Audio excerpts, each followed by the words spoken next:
От какво зависи това дали сме уверени или не?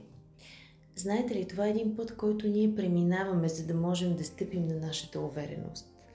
Нашата увереност, това е опита, който придобиваме в сблъсъка с живота, през който преминаваме. И истинската вяра в самите себе си се появява тогава, когато видим, че можем да се справим с това, което идва в нашия живот, в това, което предстои.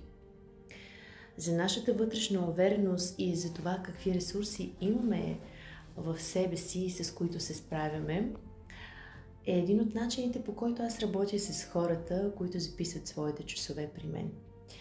Ако искате и вие да имате онази удовлетвореност от себе си, да се занимавате с нещата, които имате, да стъпвате в живота сигурно и стабилно, можете да запишете своя час при мен.